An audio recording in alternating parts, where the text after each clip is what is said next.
배운 것도 많고 경험도 많고 또 상황을 잘 읽는 사람, 우리는 그런 사람을 이제 지혜롭다고 말합니다. 그런데 성경은 지혜를 그렇게만 보지 않습니다. 그러니까 성경이 말하는 지혜는 단순히 지식이 아니라 또 말을 잘하거나 처세에 능한 것이 아닙니다. 성경이 말하는 지혜는 하나님을 경외하는 마음으로 삶을 바르게 살아가는 능력입니다. 그래서 잠언은 여호와를 경외하는 것이 지혜의 근본이다, 이렇게 말씀을 합니다. 그러니까 이 성경적 지혜의 출발점은 머리가 아니는, 지식은 머리가 될 수 있지만 지혜의 출발점은 머리가 아니라 마음입니다. 하나님을 두려워하고 또 하나님 앞에서 자신을 낮추고 또 하나님의 뜻을 따라 살아가려는 태도와 마음, 이것이 지혜의 시작입니다. 그래서 하나님의 지혜를 붙들고 사는 사람은 말도 다르고 태도도 다르고 또 관계도 다릅니다. 그러나 세상의 지혜, 자기 중심적인 지혜를 붙들면 아무리 말이 그럴듯해도 시기와 다툼과 혼란으로 인해서 결국은 공동체를 어지럽히게 되는 그런 결과를 맞게 됩니다. 자, 그런 의미에서 오늘 본문은 우리에게 참된 지혜와 거짓 지혜를 분명히 구별해서 말씀을 하고 있습니다. 첫 번째로 참된 지혜는 말이 아니라 삶으로 증명된다는 거예요. 자, 우리 13절 말씀을 보시면 이렇게 질문하죠. 너희 중에 지혜와 총명이 있는 자가 누구냐?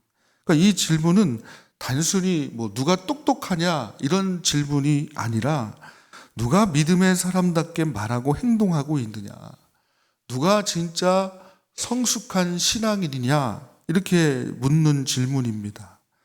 그런데 이 야고보서의 대답은 그 다음 구절을 보면 이렇게 말씀합니다. 우리 그는 선행으로 함께 읽어볼까요? 그는 선행으로 말미암아 지혜의 온유함으로 그 행함을 보일지니라. 아멘. 자, 여기서 핵심은 두 가지죠. 선행, 또 하나는 온유함입니다. 온유함. 그러니까 참된 지혜는 말로 증명되는 것이 아니라 선한 행실로 증명된다는 것입니다. 그러니까 참된 지혜는 얼마나 많이 알고 있느냐 이거보다 그 알고 있는 것을 어떻게 살아내느냐 이걸로 드러난다는 거예요. 여러분, 성경을 많이 아는 것은 귀한 일입니다. 그러니까 신앙의 연수가 오래된 것도 귀한 것이죠. 또 교회 일을 많이 해본 것도 참으로 귀한 일입니다. 그러나 그것만으로 지혜로운 사람이 되는 것은 아닙니다. 성경을 많이 아는 사람들이요, 말이 거친 사람들이 있습니다. 신앙생활을 오래 했는데 마음이 참 완고한 분들도 있습니다. 또 교회 일을 많이 한 사람들이 자기 생각과 고집이 그렇게 심한 것을 많이 보게 됩니다. 그러면 그것은 성경이 말하는 지혜와는 거리가 있습니다. 야고보서가 말씀하고 있는 참 지혜는 온유한 모습으로 나타난다는 거예요. 여기서 말하는 온유함은 약하다는 뜻이 아닙니다. 우유부단함도 아니고요, 할 말을 못하는 것도 아닙니다. 그냥 무조건 참기만 하는 것도 아닙니다. 그러니까 성경이 말하는 온유함은, 자, 저를 한번 따라하겠습니다. 하나님 앞에서 자기 마음을 잘 다스리는 힘. 그러니까 온유함이 뭐냐?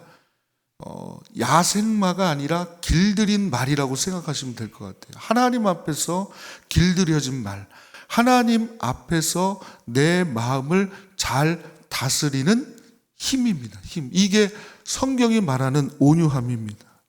그러니까 말할 힘이 있지만 말하지 않는 거예요. 함부로 말하지 않는 거죠. 화가 나지만 화나는 대로 말하지 않는 게 온유함입니다. 내가 맞다고 생각되어도 상대를 무시하지 않는 것입니다. 옳은 말을 하더라도 사람을 아프게 하는 방식이 아니라 사람을 세우는 방식으로 말하는 것입니다. 그러니까 온유한 사람은 힘이 없는 사람이 아니라는 거예요. 힘이 있지만, 힘이 있음에도 불구하고 하나님 앞에서 내 마음을 잘 이렇게 다스리는 거죠. 마음을 다스리니까 그 말과 언행과 행동도 달라집니다. 오히려 자기 마음과 감정을 하나님 앞에 내려놓고 자기 말보다 하나님의 마음을 먼저 생각하는 사람, 이것이 바로 야고보서가 말하는 온유한, 지혜의 온유함입니다. 사랑하는 성도 여러분, 우리의 신앙이 깊어질수록 말이 더 부드러워져야 됩니다. 믿음이 자랄수록 태도도 더 겸손해져야 합니다.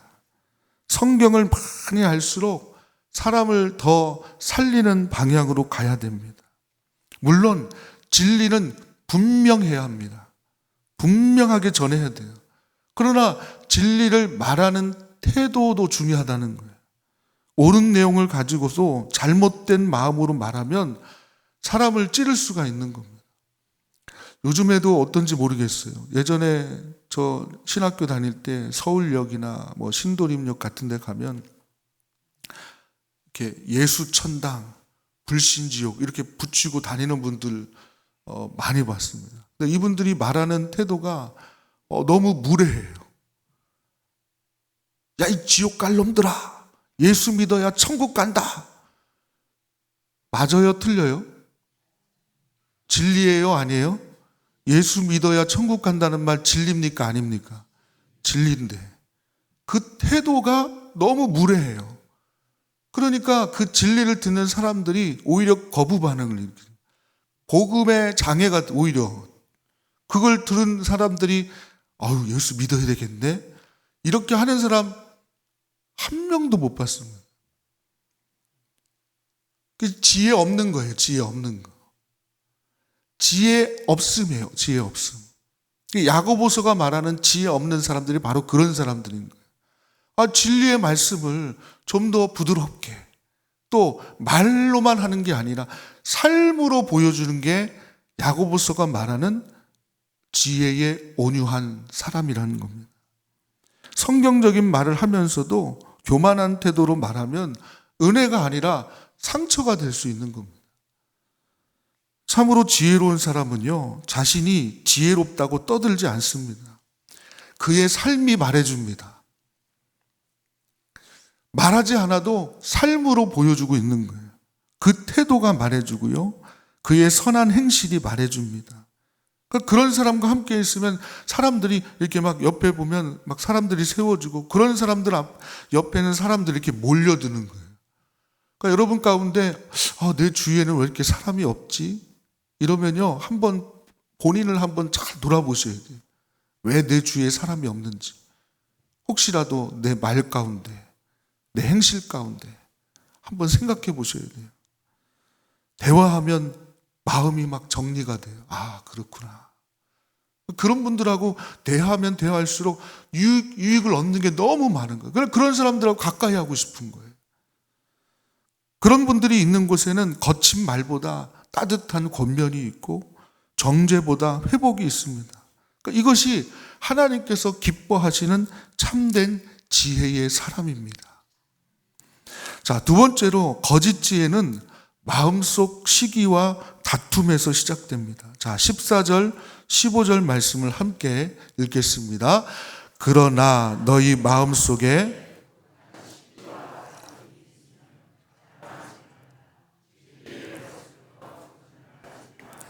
이러한 지혜는 위로부터 내려온 것이 아니요 땅 위의 것이요 정욕의 것이요 귀신의 것이니. 아멘.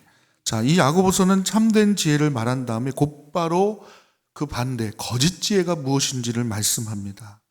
그런데 이 거짓 지혜의 출발점이 어디냐? 너희 마음속에입니다. 그러니까 문제는 밖에 있는 것처럼 보이지만 사실은 마음속에서 시작된다. 그러니까 말의 문제도 그렇고 또 관계의 문제나 공동체의 문제도 마음에서 시작됩니다. 그런데 그 마음속에 무엇이 있다고 말하냐? 독한 시기와 다툼이 있다고 말합니다. 여기서 말하는 이 독한 시기는 다른 사람이 잘 되는 것을 편안하게 보지 못하는 마음이에요. 다른 사람 인정받는 걸 막 견디지 못해요. 그러니까 내가 누군가 이렇게 인정받는 걸 막 못 견딘다. 이 독한 시기가 있는 거예요. 독한 시기. 다른 사람이 이렇게 쓰임 받으면 막 불편해하는 분. 내가 중심이 되지 못하는 아쉬움. 내 뜻대로 되지 않는 불만. 또 다른 사람이 인정받는 것에 대한 불편함. 이것이 독한 시기입니다. 그 다음에 또 하나는 다툼이라고 되어 있는 애. 헬라어로 에리세이아라는 말인데 이 말 안에는 음모라는 단어가 들어있습니다. 음모.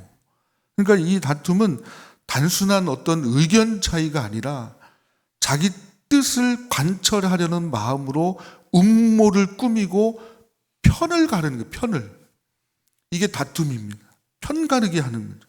그래서 공동체를 막 갈라놓는 거예요. 하나님의 뜻보다 내 뜻이 앞서는 태도예요. 그래서 여러분, 우리가 어쨌든 공동체로서 함께 이렇게 어우러져 살아가는 그런 모임들이 많이 있잖아요. 근데 그들 가운데 다툼을 일으키는 분들이 있어요. 자기 생각을 관철하기 위해서 음모를 꾸며가지고 사람들을 편 가르게 해요. 내 편, 네 편 나눠가지고. 그래서 내 편을 많이 만들어서 내 뜻을 관철하려고 하는 분들이 있습니다. 이게 다툼입니다.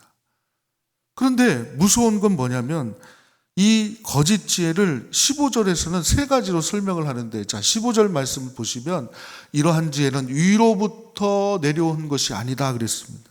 자, 위로부터 내려온 것이 아니라는 게 무슨 말이에요? 네? 하나님께로부터 내려온 게 아니라는 거죠. 그러면서 땅 위의 것 세 가지를 말씀하죠. 땅 위의 것이다, 정욕의 것이다, 귀신의 것이다. 땅 위의 것이니까 하나님의 지혜가 아니라는 거죠. 거짓 지혜입니다. 그 다음에 정욕의 것이니까 내 욕망과 욕심이라는 거죠. 죄입니다, 죄. 그 다음에 더 무서운 표현이죠. 뭐라고 합니까? 와, 귀신의 것이래요. 여러분, 마귀가 하는 일이 뭡니까? 마귀가 하는 일, 나누는 거예요. 나누는 거, 나뉘게 하는 거, 이렇게 의심하게 하는 거, 교만하게 하는 거, 하나님보다 자신을 앞세우게 해서 공동체를 깨트리는 거. 이게 마귀가 하는 일이에요. 그런데 독한 시기와 다툼을 가지고 공동체를 나누게 하고 또 편가르게 하고 그리고 음모를 꾸미고 그래서 네 편 내 편 나눠가지고 하는 거, 귀신이 하는 일 똑같이 한다는 얘기예요. 얼마나 무서운 얘기입니까? 아니, 우리 주위에 한번 보세요. 그런 일들이 있어요, 없어요? 있다면 이거는 심각한 얘기예요. 그것도 교회 안에서 편가르기 한다? 이것만큼 심각한 건 없는 겁니다. 그러므로 시기와 다툼에서 나오는 지혜는 영적으로 위험한 것입니다. 이것은 하나님께로부터 온 지혜가 아니기 때문에 하나님으로부터 온 게 아니라는 얘기는 하나님을 대적하는 거예요. 대적하는 거. 정말 무서운 일이에요. 이거는 심판받아 마땅한 일인 거예요. 자, 결국 세 번째로 이 거짓 지혜는 그 결과를 보면 압니다. 혼란과 또 악한 열매를 남긴다는 거예요. 자, 16절 말씀을 함께 읽겠습니다. 16절입니다. 시기와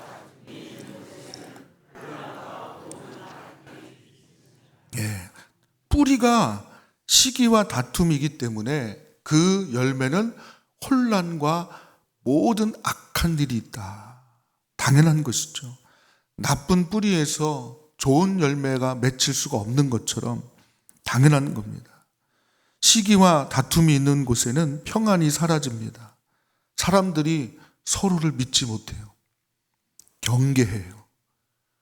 이상한 말이 오가요. 오해가 쌓여요. 편이 막 갈려요. 교회는 모이면 기도해야 되는데, 모이면 예배하고 보이면 기도해야 되는데 기도보다도 수근수근 거려요. 사랑보다 정죄와 판단이 많아집니다. 공동체의 질서가 흔들립니다. 하나님이 중심이 아니라 사람이 중심이 되는, 사람을 중심으로 사람들이 편을 가리는. 가정도 마찬가지죠. 부부 사이에 시기와 다툼이 있으면 집안의 평안이 사라집니다. 누가 더 옳은가? 내가 옳잖아, 네가 옳잖아 따지니까 사랑이 식죠. 부모와 자녀 사이도 그렇습니다. 부모가 옳은 말을 해도 온유함이 없으면 자녀의 마음이 다치는 거예요. 막 혼내키는 사람들이 무조건. 그러면 자녀들의 마음은 문을 닫는 거예요. 결국 거짓 지혜는 혼란을 낳습니다. 그리고 혼란이 있는 곳에는 모든 악한 일이 따라오기 마련인 거예요. 우리 사랑하는 조치현교회 모든 성도 여러분, 하나님은 우리를 혼란을 일으키는 사람이 아니라 평안을 심는 사람으로 부르신 줄로 믿습니다. 하나님은 우리를 다툼을 일으키는 사람이 아니라 화평을 이루는 사람으로 부르셨습니다. 그러니까 화평케 하는 사람, 피스메이커죠. 피스메이커. 하나님은 우리를 자기 지혜를 자랑하는 사람이 아니라 하나님의 지혜를 삶으로 보여주는 사람이 되기를 하나님은 원하십니다. 그러므로 오늘 우리는 이 말씀 앞에서 우리의 마음을 살펴야 됩니다. 내 안에 시기가 있는 건 아닌지, 또 다른 사람이 잘 되는 걸 진심으로 기뻐하지 못하는 건 아닌지, 내 말과 행동이 공동체에 평안을 주고 있는지 아니면 혼란을 주고 있는지, 이 질문 앞에서 주님의 은혜를 구하셨으면 좋겠습니다. 우리 조추현교회 성도님들 모두가 참된 지혜로 살아가시기를 축복합니다. 선한 행실로 또 지혜의 온유함을 보이기를 바랍니다. 내가 있는 가정, 또 교회, 또 일터, 삶의 자리마다 혼란이 아니라 평안을 남기는 우리 복된 성도님들 다 되시기를 주님의 이름으로 축복합니다.